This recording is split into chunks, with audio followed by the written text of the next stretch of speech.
Asbestos are naturally occurring fibrous minerals which are widely used. It spreads through the air and can enter our lungs when we inhale. The person who gets exposed to asbestos, the time interval between asbestos exposure and disease is a very long period. And people believe that as the asbestos goes into the lung and into the covering of the lung, they damage the cells. And the interval is anything from 20 to 50 years. So basically the main mechanism is actually inhalation, or what we call breathing in. Asbestosis is when the asbestos, instead of going to the lining of the lung, stays in the lung and cause damage to the lung and cause what we call fibrosis. Fibrosis means it destroys the lung, scars the lung, and the lungs become smaller. As the lungs become smaller, the patient gradually will find difficulty in breathing and eventually will die of respiratory failure, needing home oxygen. The last one, which is actually the most lethal, is actually malignant mesothelioma. This occurs about 30 to 50 years after exposure. It is a very aggressive and lethal cancer. And this is the most feared complication of asbestosis because there's very little promising treatment, because by the time it's detected, it's very late and advanced. So it's very rarely that you cure this group of patients. The interval between exposure and symptoms is very long, anything from 20 to 50 years. To see asbestos exposure on X-ray takes about 15 to 20 years. By the time they get symptoms, it will be 20 to 25 years. So many of the patients we see are in their 70s now. They were exposed in their early 20s and 30s when they were younger days.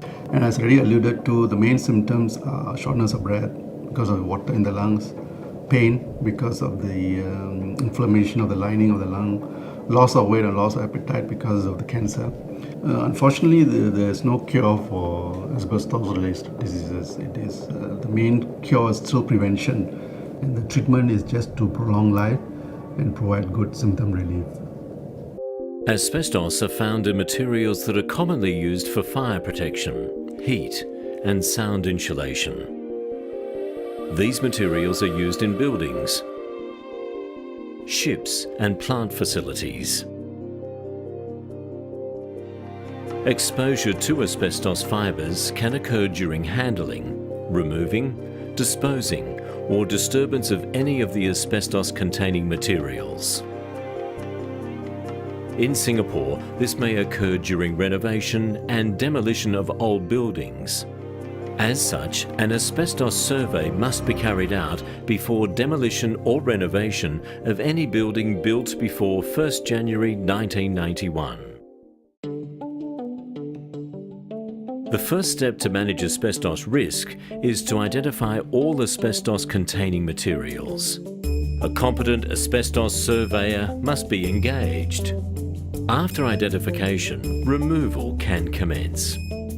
Asbestos removal must be carried out by an approved asbestos removal contractor. All workers involved in the process must be properly trained.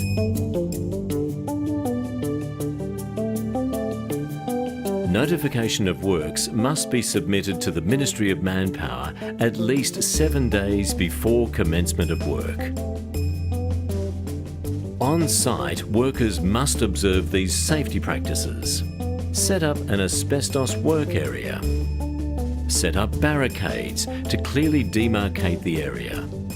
Put up signs to warn of the hazards of asbestos work. The work area must include decontamination facilities consisting of 3 separate compartments: a clean area, shower area, dirty area. Before starting work, all workers must wear appropriate respirators and full body protective clothing.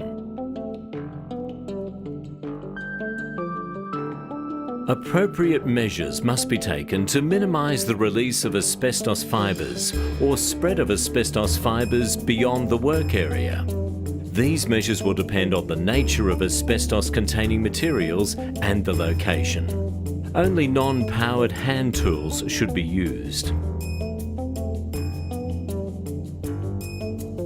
After removing the asbestos, workers must decontaminate the work area, tools, their PPE, and respirators involved. Asbestos waste must be double-bagged, sealed and labelled to indicate contents and hazard warning. They must be disposed of by a licensed asbestos disposal company regulated by the National Environment Agency.